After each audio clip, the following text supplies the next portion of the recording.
What's up, everyone? This is me, Ishita, and you all are watching IGNOU Pathshala. So, I'm back with another video.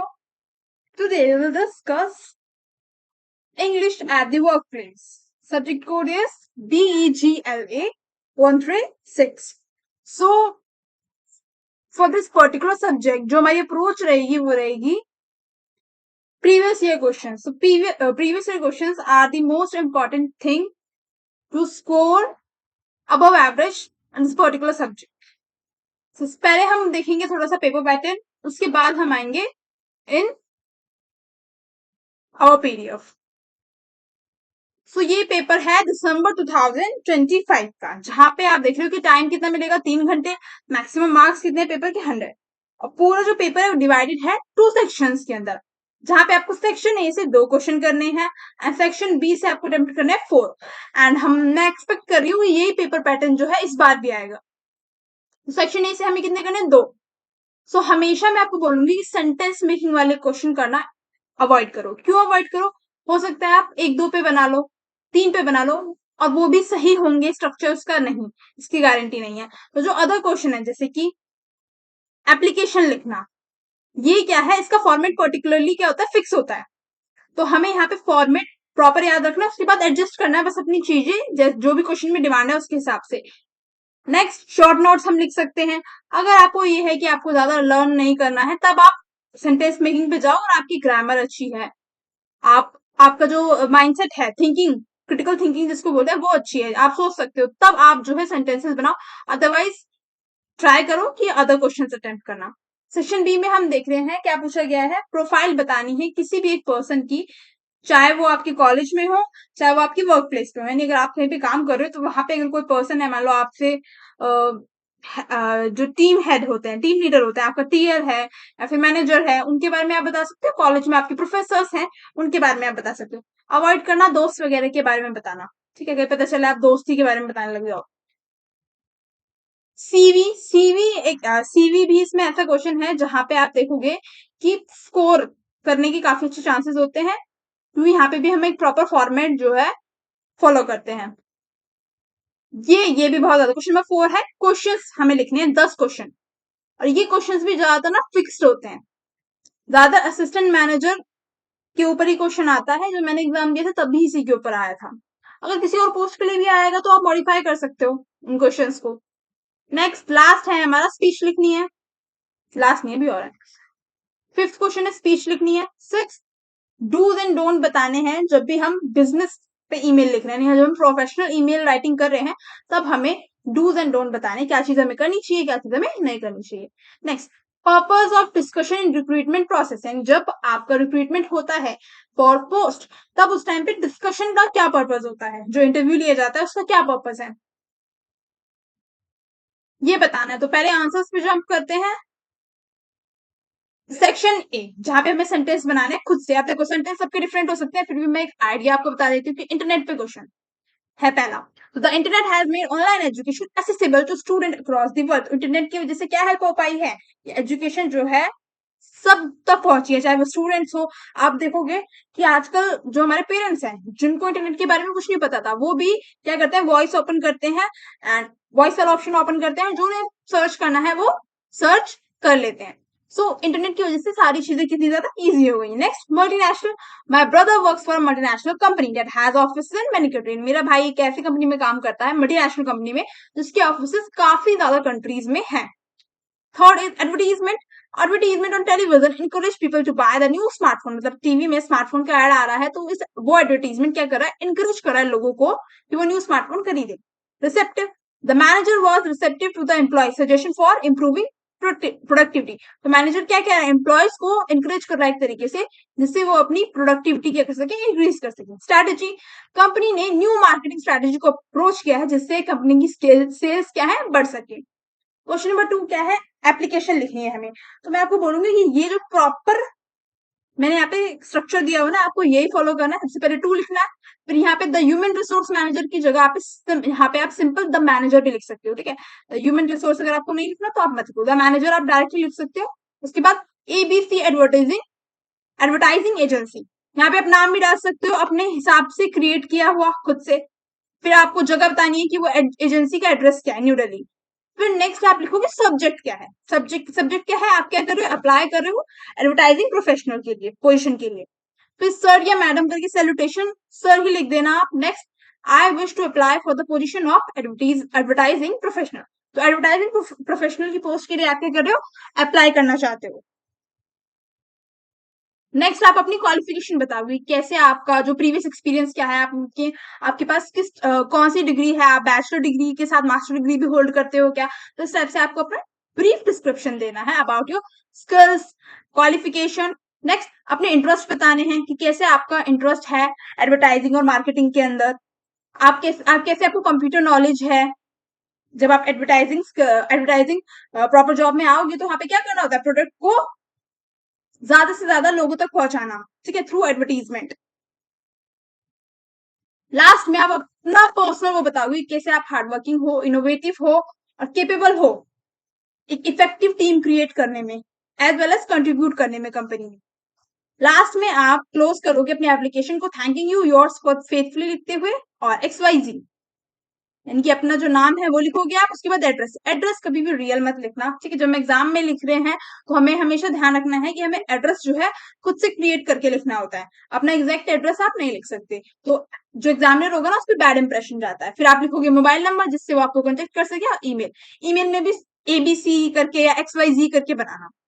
Question number 3 हमारा है, how body language can be use effectively during interviews. तो हम अपनी body language को कैसे effectively use कर सकते हैं इंटरव्यू टाइम में, कि सामने वाला जो इंटरव्यू ले रहा है आपका उस पर अच्छा इंप्रेशन पड़े। तो बॉडी लैंग्वेज क्या रोल प्ले करती है, एक इंपॉर्टेंट रोल प्ले करती है आपका फर्स्ट इंप्रेशन क्रिएट करने में, जो आपका इंटरव्यू कंडक्ट कर रहा है। तो पहली चीज क्या ध्यान रखनी है कि आपको गुड पोस्चर मेंटेन करना है, ऐसे टेढ़े मेढ़े होके नहीं बैठना है, प्रॉपर फॉर्मल पोजीशन में बैठना है। सेकंड, प्रॉपर आई कांटेक्ट रखना है जो आपका इंटरव्यू कंडक्ट कर रहा है। थर्ड, स्माइल जो है आपकी या जो आपका फेस है वो नेचुरल दिखना चाहिए, ऐसा नहीं लगना चाहिए कि आप फेक कर रहे हो। Okay, next is a firm handshake. Offer a firm handshake, जब आप अपनी पोजीशन ले रहे हो उससे पहले अगर आप हो सके तो आप हैंडशेक, एक जो फॉर्मल एनवायरमेंट होता है ना, वो क्रिएट करें। Fifth is use appropriate facial expression. जो आपके फेशियल एक्सप्रेशन, जैसे मैंने आपको पहले ही बोला कि फेक जो है नहीं लगनी चाहिए। नेक्स्ट, क्रॉसिंग आर्म्स और स्लाउचिंग। स्लाउचिंग और क्रॉसिंग आर्म्स का मतलब है कि अदर जेस्चर्स आप ना बनाओ, ठीक है, जो सामने वाले का जो फोकस है वो आपकी अदर एक्टिविटी पे खींचे। Next, use hand gesture. जब आप बात कर रहे हो तो अपने हैंड्स को प्रॉपरली यूज करो। It note occasionally show attentiveness. For example, अगर आप कोई चीज का जवाब दे रहे हो, अगर सामने इंटरव्यूअर आपको कहीं पे करेक्ट कर रहा है या उसमें कुछ चीजें ऐड ऑन कर रहा है, तो आप नोट करो जिससे उसको लगे कि हाँ भाई आप अटेंटिवली सुन रहे हो उसकी बात को। 9, रिमेन काम एंड अवॉइड फिटगिटिंग। कामली जो है रिएक्ट करो। फिटगिटिंग का मतलब होता है, यहाँ पे आप फिटगिटिंग की जगह यूज कर सकते हो रिमेन काम एंड फोकस्ड, ठीक है। फोकस्ड रहो, जो चीजें वो बोल रहा है इंटरव्यूअर उसको सुनो rather than ignoring. 10th is maintain a confident pleasant personality throughout the interview। अपनी जो पर्सनालिटी है, जो आप स्टार्टिंग जिस टाइम पे बैठे आप चेयर पे, जब आपका इंटरव्यू स्टार्ट हुआ, उसे टिल द एंड सेम रखो। कहीं पे ऐसा नहीं कि कहीं पे आप कंफ्यूजिंग लग रहे हो, कहीं पे आप डर रहे हो, ऐसा नहीं। अपनी जो कॉन्फिडेंस है उसको न्यूट्रल रखो। तो उससे क्या होगा, आपका कम्युनिकेशन स्किल उसको दिखेगी जो आपका इंटरव्यू कंडक्ट कर रहा है, और आपके चांसेस जो है सक्सेस उस इंटरव्यू में होने के बढ़ जाएंगे। नेक्स्ट हमारा है शॉर्ट नोट, आपको बताना है जेंडर परसेप्शन और cultural awareness at the work place पे। तो जेंडर परसेप्शन का मतलब क्या होता है, बिलीफ और एटीट्यूड। जो लोग अपना, सबका हर एक पर्सन का क्या होता है, बिलीफ और एटीट्यूड अलग अलग होता है। हो सकता है मेरा पॉइंट ऑफ व्यू अलग हो, आपका पॉइंट ऑफ व्यू अलग हो। अब यहाँ पे हम पॉइंट ऑफ व्यू देख रहे हैं, बट कौन से पर्सपेक्टिव पे, जेंडर पर्सपेक्टिव पे, ठीक है। Gender perception refers to the belief and attitude people have regarding the roles and abilities of men and women। यानी हर एक पर्सन का जो परसेप्शन है कि मेन जो है इस काम के लिए सुटेबल है। बोलते हैं ना सोसाइटी में कि आदमी जो है स्ट्रेंथ रिलेटेड जो काम है वो आदमियों के लिए बने हुए हैं, ना कि वुमेन्स के लिए। तो इस टाइप की जो ट्रेडिशनल स्टीरियोटाइप्स हैं जो पहले से बने हुए हैं, उनको वर्क प्लेस में यूज नहीं करना चाहिए। हमेशा हमें मेन एंड वुमेन को इक्वली ट्रीट करना चाहिए। अब जो मॉडर्न वर्क प्लेस है, इनकरेज जेंडर इक्वलिटी। जो आज के टाइम पे वर्क प्लेस है, चाहे वो ऑफिस वर्क प्लेस हो, चाहे वो हम टीम वर्क कर रहे हैं, है ना, टीम में भी हम काम कर रहे हैं, तो उस टाइम पे भी हमें जेंडर इक्वालिटी को मेंटेन रखना चाहिए। हमें कभी भी अपने एम्प्लॉय को जज नहीं करना चाहिए on the basis of gender, हमेशा जज करना चाहिए on the basis of merit. ठीक है, क्योंकि क्या क्वालिफिकेशन है, क्या स्किल्स है उनके पास, क्या कैसा उनका पास्ट एक्सपीरियंस है, वो कैसा कंट्रीब्यूट कर सकते हैं हमारी कंपनी के अंदर। क्योंकि यहाँ पे हम ग्रोथ किसकी देख रहे हैं, अपनी कंपनी की देख रहे हैं ना। यहाँ पे जेंडर तो हम देख नहीं रहे कि मेन अच्छे हैं कि वुमेन अच्छे नहीं, हम यहाँ पे क्या देख रहे हैं, अपनी कंपनी की ग्रोथ देख रहे हैं। तो हम अपनी कंपनी की ग्रोथ के लिए उन लोगों को चूज करना चाहिए जो उस काम को करने में क्या हो, सक्षम हो एक तरीके से। Next, cultural awareness at the work place. तो कल्चरल अवेयरनेस बहुत ही इंपॉर्टेंट एस्पेक्ट है जब आप किसी भी वर्क प्लेस पे काम कर रहे हो, क्योंकि वहां पे आपको डिफरेंट डिफरेंट लोग देखने के लिए मिलेंगे, डिफरेंट रिलीजन से, डिफरेंट बैकग्राउंड से। सबका बोलने का एक जो तरीका है वो अपना अलग होता है। हो सकता है कुछ ऐसे भी लोग हो जो स्टैमर करते हैं, स्टैमर मतलब समझो ना, हकलाना। तो कभी कभी लोगों को उससे इरिटेशन होता है, तो ये सब चीजें आपको समझनी चाहिए सामने वाले की प्रॉब्लम। तो in today global work place employees work with colleagues from diverse culture, जो मैंने को बता दिया। कल्चरल अवेयरनेस का मतलब होता है improve team work, reduce misunderstanding and promote mutual respect and cooperation. यानी कि सामने वाले के साथ आप अपना जो है टीम वर्क मेंटेन रखो, रेदर देन इग्नोरिंग हिम और हर, रेदर देन कि आप इरिटेट हो पर्सन से। ठीक है, तो कल्चरल अवेयरनेस हमें हेल्प करती है स्टेबिलिटी मेंटेन करने में और एक अच्छा कोऑपरेटिव एनवायरनमेंट स्टैब्लिश करने में अपने कलीग्स के साथ। Section B, profile of a person in my college. तो आप, मैंने बताया ना उसमें दो ऑप्शन थे, या तो अपने कॉलेज का बताओ या फिर अपने वर्क प्लेस का बताओ। तो आप प्रेफर करना कि अपने कॉलेज का ही बताओ। जहां पे चूज किया है मैंने चूज किया है कि अनीता शर्मा, जो एक हमारी क्या है टीचर है कॉलेज के अंदर, उनके बारे में आपको बताना है कि कैसे वो English, she teach English and have been associated with the institution for more than 10 years। कैसे वो इंग्लिश पढ़ा रही है और कितना अच्छा पढ़ा रही है, और जो इंस्टीट्यूशन है, जो हमारा कॉलेज है, उससे 10 सालों से जुड़ी हुई है। वो हाईली क्वालिफाइड है, उनके पास मास्टर डिग्री है इन इंग्लिश, ठीक है, बैचलर एजुकेशन डिग्री है। और क्यों जानी जाती है, अपनी टीचिंग मेथड्स के लिए जानी जाती हैं। कैसे वो क्लास को इंटरेक्टिव बनाती हैं, बच्चों से क्वेश्चंस पुट अप करती हैं, इंकरेज करती हैं स्टूडेंट को पार्टिसिपेट करने में। अपार्ट फ्रॉम एकेडमिक्स, यानी कि एकेडमिक्स के अलावा जो हम पढ़ रहे हैं क्लास के अंदर, उसके अलावा कैसे जब एक्स्ट्रा करिकुलर एक्टिविटीज हो रही हैं कॉलेज के अंदर, डिबेट सेमिनार, वो उस टाइम पे भी बच्चों को हेल्प आउट करती हैं। नेक्स्ट पैरा डील कर रहा है उनकी leadership qualities are remarkable. Motivate करती हैं स्टूडेंट्स को to work hard, discipline maintain करने में। She regularly organise workshop on communication skills. ठीक है, तो वो वर्कशॉप ऑर्गेनाइज करती है कम्युनिकेशन स्किल्स में और पर्सनैलिटी डेवलपमेंट में, जिससे बच्चों को हेल्प मिलती है अपनी कम्युनिकेशन स्किल्स को और ज्यादा अच्छा बनाने में और अपनी पर्सनैलिटी को और ज्यादा डेवलप करने में। लास्ट में हम एटीट्यूड बता रहे हैं उनका, कैसे पॉजिटिव एटीट्यूड है उनका टूवर्ड्स चिल्ड्रंस। प्रोफेशनलिज्म को वो हमेशा फॉलो करती हैं and commitment to education make her an inspiring personality. ठीक है, last she has significantly contributed to the growth and success of our college. कैसे उन्होंने पिछले 10 सालों में जो हमारे कॉलेज की सक्सेस है और बच्चों का जो फ्यूचर है उसमें कंट्रीब्यूशन दिया है। नेक्स्ट क्वेश्चन है creative job hunting. Creative job hunting क्या है? तो क्रिएटिव जॉब हंटिंग का मतलब है जब हम अदर मेथड्स पे भी जंप डाउन करें रेदर देन डिपेंडिंग न्यूज़पेपर। तो न्यूज़पेपर पे खाली डिपेंड ना रहने से हम अदर अदर ऑप्शंस पे भी सर्च करें फॉर जॉब। अब जैसे आप देख रहे हो आज के टाइम पे डिजिटल वर्ल्ड है, तो वहां पे हम लिंक्डइन हो गया, ओके, जॉब है, नौकरी है ऐप, इतने सारे ऐप्स चल रहे हैं, as well as Instagram, YouTube, Facebook, ये भी ऐसे ऐप्स हैं जहां पे आप जॉब्स के लिए अप्लाई कर सकते हो, है ना। जैसे कंटेंट क्रिएटर्स बहुत सारे होते हैं, वो पोस्ट करते हैं कि भाई हमें जो है एडिटर की नीड है या फिर हमें कैमरामैन की नीड है, तो इस टाइप से आप वहां पे भी देख के जॉब्स के लिए अप्लाई कर सकते हो। उसी को कहते हैं क्रिएटिव जॉब हंटिंग, जब हम सिर्फ न्यूज़पेपर पे फोकस नहीं है, क्योंकि पहले टाइम पे क्या होता था, जिस टाइम पे डिजिटल मीडिया नहीं था, सब लोग न्यूज़पेपर पे फोकस रहते थे फॉर वर्क। नेक्स्ट है CV. CV is most important. CV का क्वेश्चन आपको डेफिनेटली स्टार मार्क कर लो, देखने के लिए मिलेगा ही मिलेगा। देखो यहाँ पे बस एक दिक्कत ये हो गई है कि इस सीवी को ना बॉक्स में बंद करना होता है। जब आप अपनी बुक में देखोगे ना, तो बॉक्स में आपको सीवी बंद मिलेगा, और यहाँ पे मुझे स्लाइड में एडजस्ट करने में प्रॉब्लम होती है, इसलिए मैंने बॉक्स में बंद नहीं किया। अगर बॉक्स में बंद नहीं करोगे तो सीधा मार्क्स कटेंगे। सीवी को हमेशा बॉक्स में बंद करते हैं। सबसे पहले अपना नाम बताओगे, फिर एक fake address, then mobile number जिसमें आप जो है उसको हाइड करना मत भूलना। नेक्स्ट ईमेल बताओगे आप अपना, फिर आप बताओ कि आपका करियर ऑब्जेक्टिव क्या है। To work in reputed organisation where I can apply my knowledge and develop professional skills as it is, उसको कॉपी कर लेना।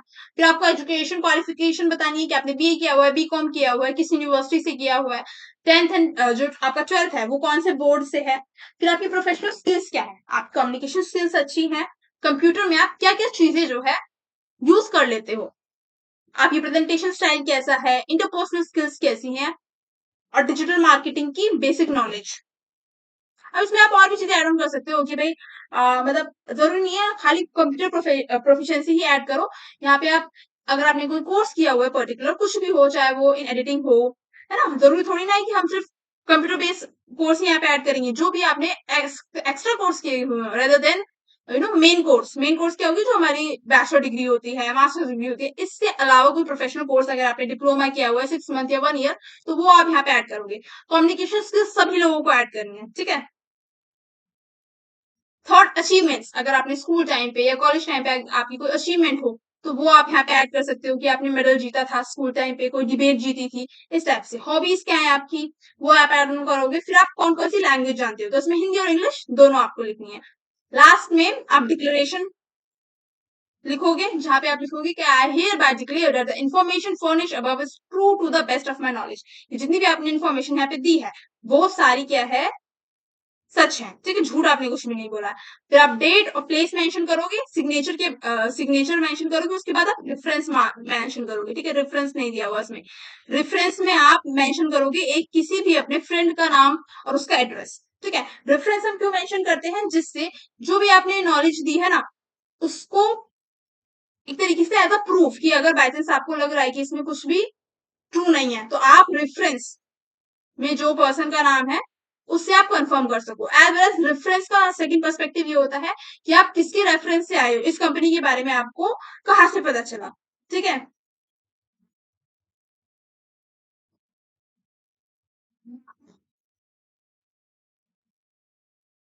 Next question number 4, interview question for assistant manager. तो असिस्टेंट मैनेजर के लिए क्या interview question होने चाहिए, तो ये 10 क्वेश्चन आपको खुद फ्रेम करने हैं। तो पहला, टेल अस अबाउट योरसेल्फ, ठीक है। पहला क्वेश्चन क्या है कि अपने बारे में बताओ। सबसे पहले तो कॉन्वर्सेशन यही से बेसिक स्टार्ट होती है ना, कि अपने बारे में बताओ।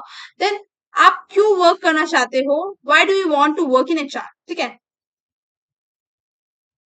थर्ड क्वेश्चन आपको बताना है कि पूछना है, सॉरी बताना नहीं, पूछना है कि आपकी स्ट्रेंथ्स क्या है, फिर आपकी वीकनेसेस क्या है, हम आपको क्यों हायर करें। अगर बाई चांस कोई कॉन्फ्लिक्ट होता है जिस टाइम पे आप वर्क कर रहे हो, तो फिर कैसे आप उस कॉन्फ्लिक्ट को हैंडल करोगे, आप टीम वर्क में कैसे मतलब कॉपरेट करोगे।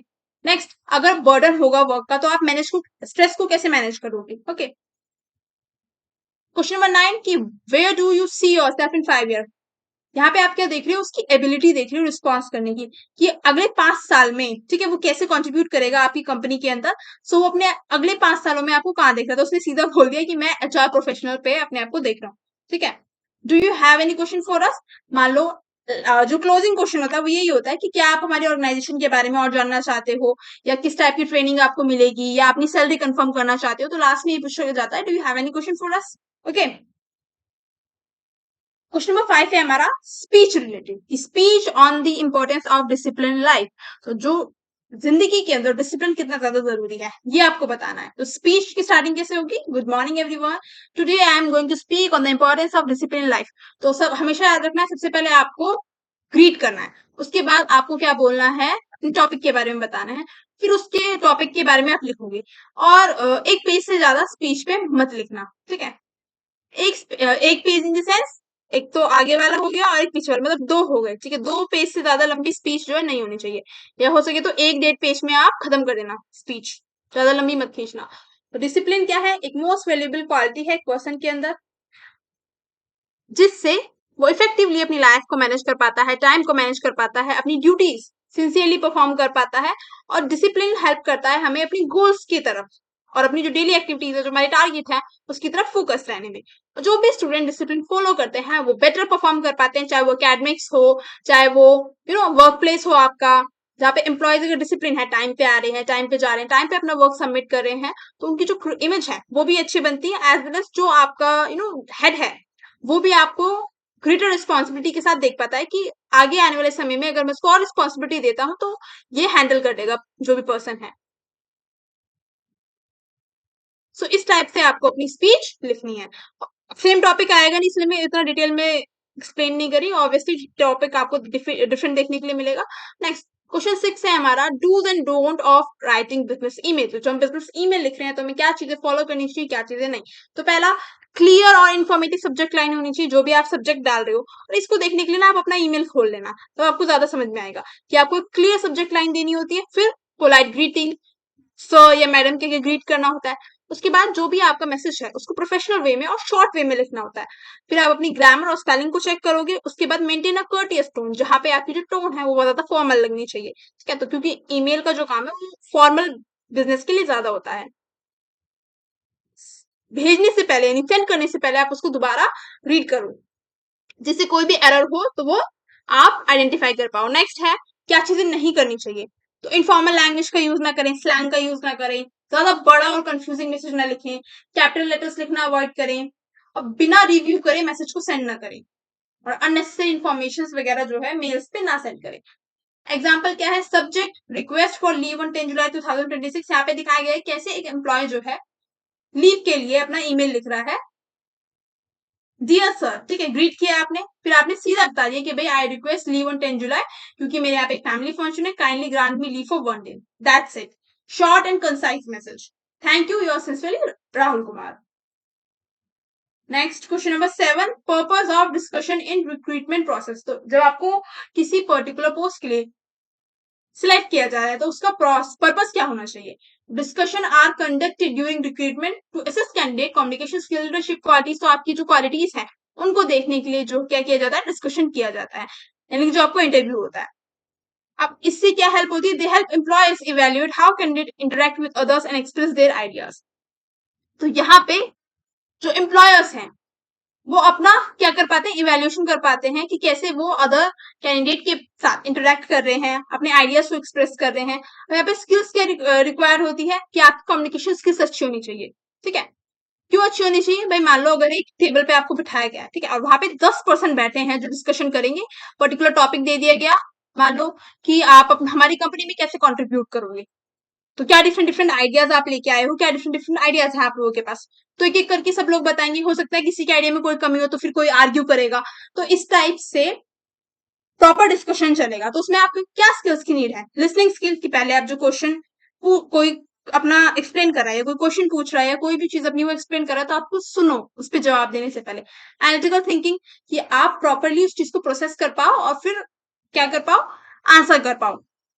Leadership ability, teamwork, decision making skill, confidence. So these are the skills required for discussion. Attitude किस टाइप का होना चाहिए आपका, कि अगर अदर कोई ओपिनियन अपना दे रहा है तो उसकी तरफ आपकी रिस्पेक्ट हो। मान लो आपने कोई बात कही, उस पर कोई अपना पीओवी दे रहा है तो आप उसको रिस्पेक्टिवली डील करो, ना कि एरोगेंट वे में। पॉजिटिव आउटलुक हो आपका, और जितने भी आपके डिस्कशन, जितने भी आपके मतलब पार्टनर्स हैं, टीम पार्टनर हैं, जितने भी लोगों के साथ आपका डिस्कशन हो रहा है उनके साथ आप कॉपरेट करो। ओपन माइंडनेस रखो, पेशेंस रखो, प्रोफेशनल बिहेवियर जो है अपना शोकेस करो। अब यहाँ पे हमारा जून 2025 वाला जो क्वेश्चन पेपर है वो स्टार्ट हो जाता है। तो एक बार हम देख लेते हैं 2025 में क्या पैटर्न था। सो यहाँ पे फर्स्ट में दी गई है मैचिंग, यहाँ पे सेक्शन में बांटा नहीं है, यहाँ पे डायरेक्ट क्वेश्चन स्टार्ट है। यहाँ पे मैचिंग दी गई है फर्स्ट में, ठीक है। मैचिंग को आपको जिस वर्ड का मीनिंग जिससे मैच करना है कॉलम बी में, वो आपको मैच करना है। सेकंड आपको सेंटेंस बनाने हैं, तो इससे हमें समझ में आता है कि सेंटेंस मेकिंग तो आएगा ही आएगा। ओके, तो अपनी जो थिंकिंग है और जो अपनी वोकैब है, जिसकी वोकैब ज्यादा अच्छी होगी वो सेंटेंस बना पाएगा for sure. Next, rewrite the following sentence as directed, तो इनको पैसिव वॉइस में चेंज करना है। ओके, नेक्स्ट, फिलअप्स आपको भरने हैं। नेक्स्ट क्वेश्चन है हमारा, हाँ, correct form of the word in bracket, bracket में जो वर्ड्स दिए गए हैं उनकी आपको करेक्ट फॉर्म जो है भरनी है टेंसेस देख के। शॉर्ट नोट लिखने हैं। नेक्स्ट आपको स्पीच लिखनी है, देखो स्पीच भी इंपॉर्टेंट है, स्पीच जरूर आएगी। नेक्स्ट एप्लीकेशन, जो एप्लीकेशन मैंने आपको बताई वो भी नेसेसरी है और जरूर आएगी। देखो यहाँ पे पोस्ट चेंज कर दी, यहाँ पे एनालिस्ट की पोस्ट कर दी गई है, पोस्ट चेंज होगी बट एप्लीकेशन जरूर आएगी।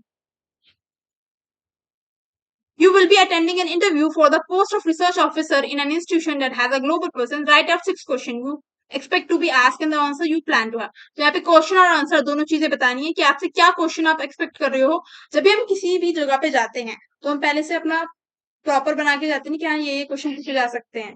तो उसका मैं ऐसे आंसर करूंगा, तो वही आपको यहाँ पे बताना है। नेक्स्ट इज क्वेश्चन नंबर 8 की outline of a well structured presentation on the topic. तो यहाँ पे प्रेजेंटेशन आपको बतानी है प्रॉपर। आउटलाइन का मतलब ये होता है कि मेन मेन पॉइंट्स आप बताओगे उसके अंदर, ठीक है। पूरी प्रेजेंटेशन नहीं बतानी है डिटेल में, पर मेन मेन पॉइंट्स की आप किस किस चीजों पे बोलोगे जब आपको प्रेजेंट करोगे, बोलोगे नहीं, प्रेजेंट करोगे जब आपको टॉपिक दिया गया है importance of good communication skills in the work place.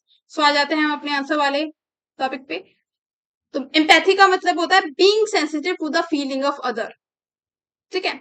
Static का मतलब होता है not changing for a long time, एक ही पोजीशन पे। हम कहते हैं ना कि कोई स्टैटिक पोजीशन मेंटेन करो, यानी कि आपको बिल्कुल भी हिलना डुलना नहीं है, एक ही जगह पे मेंटेन रहना है।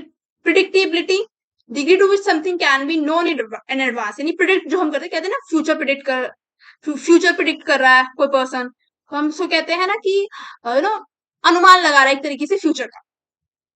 क्रेडेंटियल्स, क्रेडेंटियल्स का मतलब होता है कि किसी की एबिलिटी एंड एक्सपीरियंस, कि उसके पास क्या क्वालिफिकेशन है, क्या पास्ट एक्सपीरियंस है ना, एक एम्प्लॉय कितना क्रेडिबल है। कल्चरल कॉम्पिटेंस, कल्चरल कॉम्पिटेंस का मतलब होता है ability to understand and respect differences in people background, यानी अगर कोई मल्टीपल बैकग्राउंड पे पीपल बिलोंग कर रहे हैं, वहां पे आप काम कर रहे हो जहाँ पे people came from multiple background, तो वहां पे कैसे आप रिस्पेक्ट करोगे उनके कल्चर को, उनके बोलने के नीड को, बोलने के तरीके को, नीड को नहीं। नेक्स्ट एट्रीब्यूट, एट्रीब्यूट का मतलब होता है क्वालिटीज क्या है एक पर्सन के अंदर। इनएडवर्टेंटली, अनइंटेंशनली कोई चीजें बोल देना, कर देना। ब्रेनस्टॉर्मिंग, ब्रेनस्टॉर्मिंग का मतलब है कि मान लो आप कोई स्पीच देने जा रहे हो, ठीक है, रैंडम टॉपिक आपको क्लास के अंदर बोल दिया गया, कॉलेज के अंदर बोल दिया गया आपकी क्लास के अंदर कि आपको कम्युनिकेशन पे स्पीच देनी है। तो आप उससे पहले ब्रेनस्टॉर्म करोगे कि हाँ मैं ये चीजें बोल सकती हूँ, 5-6 पॉइंट है जो आप आइडियाज को कलेक्ट कर रहे हो to choose the best one, कि हाँ भाई मैं इस टाइप से मैं अपना जो है पूरी स्पीच बोलूंगा, तो उसको कहते हैं brainstorming. Next road block, something that obstruct progress, जो आपकी प्रोग्रेस के अंदर हर्डल बन रहा है उसको हम कहते हैं road block. Tangible, something that can be clearly perceived of और फेल्ट, ठीक है, यानी टेंजिबल हम बेसिकली उन चीजों को कहते हैं जिनको हम क्लियरली देख सकते हैं, ठीक है। इंटेंजिबल हम उन चीजों को कहते हैं जिनको हम देख नहीं सकते, छू नहीं सकते। ओके, लिखा है ना लास्ट में कि परसीव्ड और फेल्ट, तो टेंजिबल हम उन्हीं चीजों को कहते हैं जिनको हम देख सकते हैं क्लियरली, छू सकते हैं, ठीक है, जिनको हम महसूस कर सकते हैं। बट नॉन टेंजिबल ऐसी चीजें होती है जिनको हम देख छू नहीं सकते। नेक्स्ट इज मेकिंग, जैसे कि इमोशंस, ठीक है, इमोशंस क्या है, इंटेंजिबल है। नेक्स्ट मेक सेंटेंस, सेंटेंस आपको बनाने हैं। First is dynamic, she is a dynamic leader who inspire her team, ठीक है। Adaptability, adaptability is essential for success in today's work place, यानी जैसे हम, जैसा हमारा वर्क प्लेस है, जैसा हमारा ऑफिस है, तो उस हिसाब से हमें अडेप्ट करना चाहिए कि अगर अभी वर्कलोड ज्यादा है तो हमें वर्कलोड वाले मोड में आ जाना चाहिए, इस टाइप से। Third is dedication, his dedication to work on him a promotion, कि भाई वो उतना डेडिकेटेड है अपने वर्क की टुवर्ड्स, किसकी वजह से, क्यों, क्योंकि उसे प्रमोशन चाहिए। Overwhelming, the response to the event was overwhelming, जो रिस्पॉन्स था इवेंट का, मान लो कोई इवेंट कंडक्ट हुआ, वहां पे आप स्पीकर थे, तो जो उसका रिस्पॉन्स था ऑडियंस से वो बहुत ज्यादा लविंग था, ओवरवेलमिंग था। Next is persuade, the manager try to persuade the employee to accept the new policy, persuade करने एक तरीके से हम ये कह सकते हैं कन्विंस करना। Question number third is grammar, तो यहाँ पे हमें पैसिव में चेंज करना है, तो इसके प्रॉपर रूल्स होते हैं, और जब तक आपको रूल्स याद नहीं होंगे तब तक आप नहीं कर पाओगे। तो एक्टिव वॉइस में दिया हुआ है, Gandhi taught the world the doctrine of non violence,